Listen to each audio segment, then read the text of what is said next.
Eu pensava que este era o começo da sua história, mas agora eu não sei se acredita em começos e finais. Existem dias que definem sua história além da sua vida, como o dia em que eles chegaram.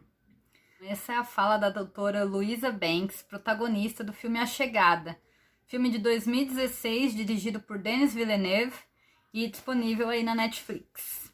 Esse filme ele é baseado no conto A História de Sua Vida, do Ted Chiang, e ele levou aí algumas indicações ao Oscar, 8 indicações ao Oscar, ganhando a de melhor edição de som.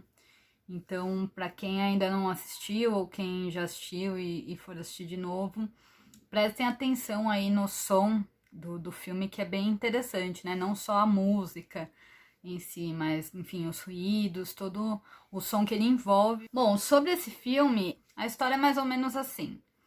12 naves pousam em diferentes lugares do mundo ao mesmo tempo.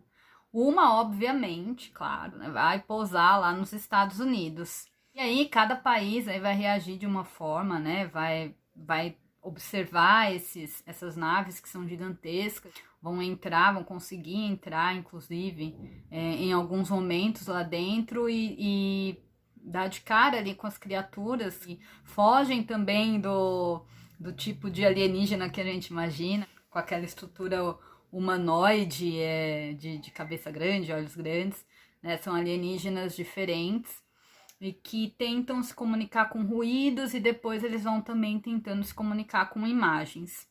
E nos Estados Unidos, a doutora Louise Banks, ela é super foderenga lá na área da linguística, tradução de coisas, de línguas antigas, línguas bem difíceis.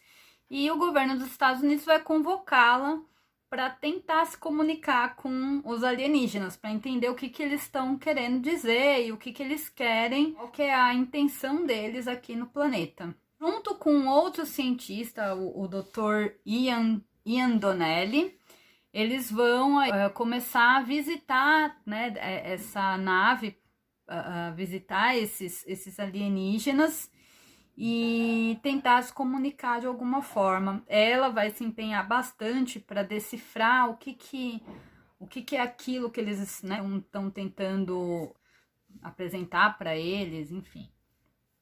E aí a história, a premissa é basicamente essa. Agora, algumas coisas que eu achei interessante no filme foram a questão da língua, né, da linguagem, como que ela é importante não só para a comunicação, mas para a forma como a gente estrutura o nosso pensamento e a forma da gente ver o mundo, de compreendê-lo. E no filme eles falam sobre a hipótese de Sapir-Whorf, que diz que a nossa língua mãe, a língua que a gente aprende, ela favorece aí a forma, ela influencia, né, como a gente vê o mundo, como a gente pensa, como a gente cria. É bem interessante.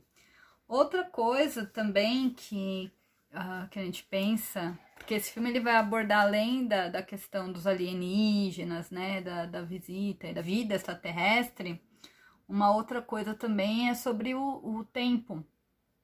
É que assistindo lá o filme a gente não quer ficar dando muito spoiler, mas enfim, tem essa questão do conhecimento do futuro, né, da previsão do futuro. É sobre o paradoxo de Bootstrap, que diz respeito à viagem no tempo. Então, esse paradoxo, ele diz o seguinte, que se existisse uma forma da gente tomar conhecimento do que vai acontecer no futuro, né? Se a gente pudesse viajar no futuro e voltar, então, por exemplo, alguns conhecimentos, alguns objetos, eles não teriam um início exatamente, uma origem. É difícil você localizar essa origem exatamente. Por quê? Por exemplo, a cientista, se ela vai para o futuro e ela vê uma coisa que ela estudou, que ela descobriu lá no futuro, quando ela volta para o passado e que ela vai escrever aquilo, ela já sabe que ela criou aquilo. Então, esse é o paradoxo de Bootstrap. Então, os objetos e o conhecimento, ele acaba se perdendo a origem dele. Então, não foi ela que escreveu, mas ao mesmo tempo ela escreveu porque ela tomou conhecimento daquilo que ela escreveu no futuro. Mais ou menos isso. Esse paradoxo de Bootstrap também aparece muito naquela série Dark. Não sei se vocês já viram também, pra quem curte também ficção científica. Tem a série Dark na Netflix, que é maravilhosa, uma série alemã, e que fala sobre viagem no tempo e aborda bastante isso. Enfim, gente, é um filme muito interessante, que vai abordar todos esses temas aí, que faz a gente ficar pensando bastante.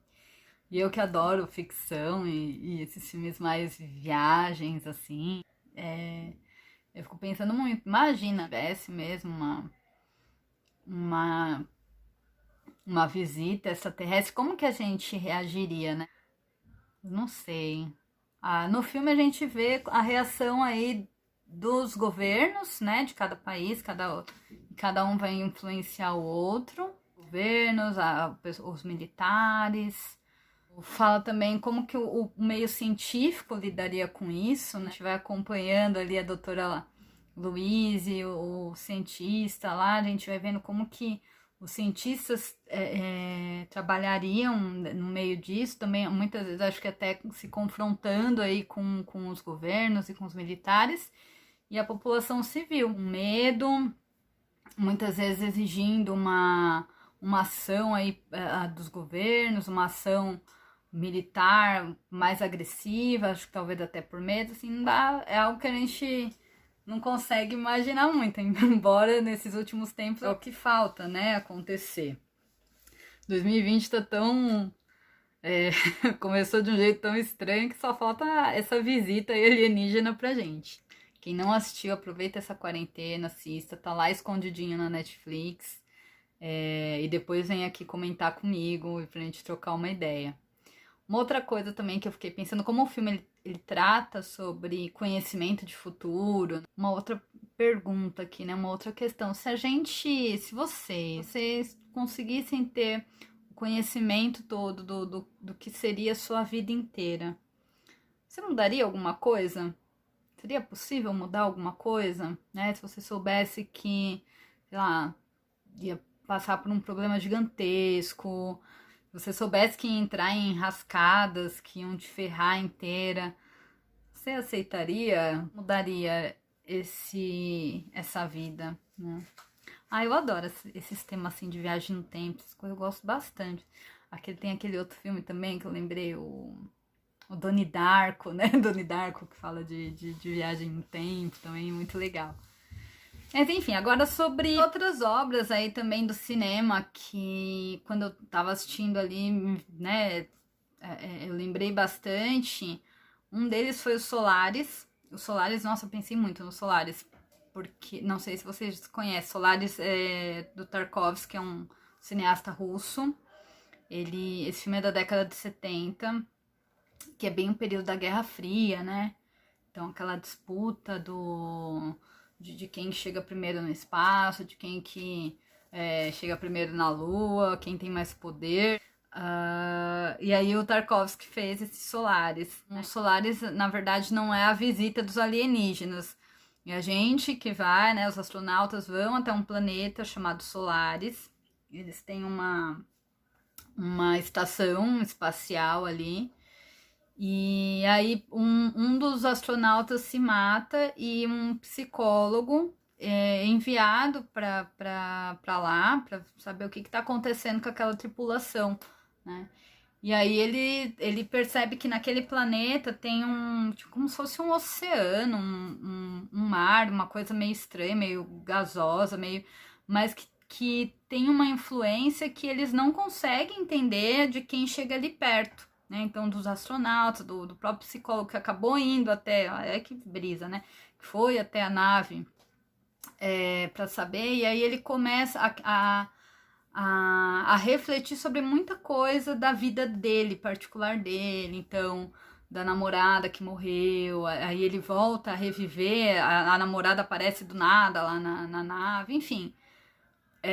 Eu pensei bastante nesses Solaris por conta da aproximação dos seres humanos com os alienígenas. Então é bem legal, mas é um filme longo, é quase 3 horas, e é um filme um pouco mais parado, mais lento, e talvez é um filme para assistir quando você estiver bem, sem sono, né?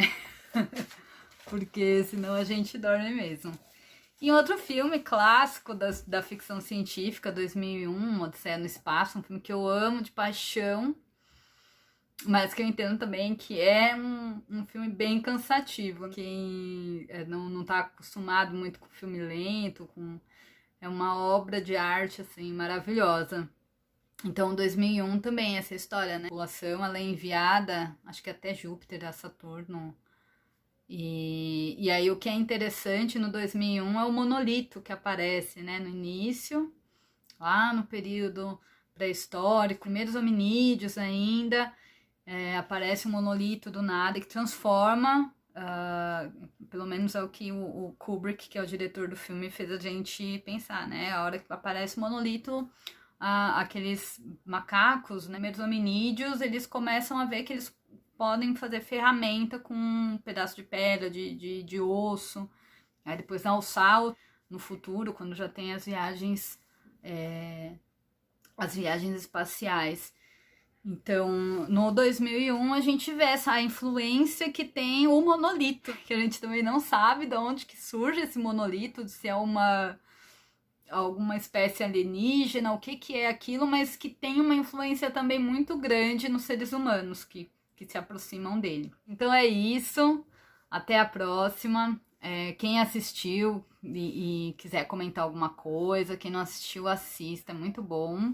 E comente aqui depois, ou me chama em alguma das redes sociais. E vamos trocar uma ideia aí. Tchau, tchau!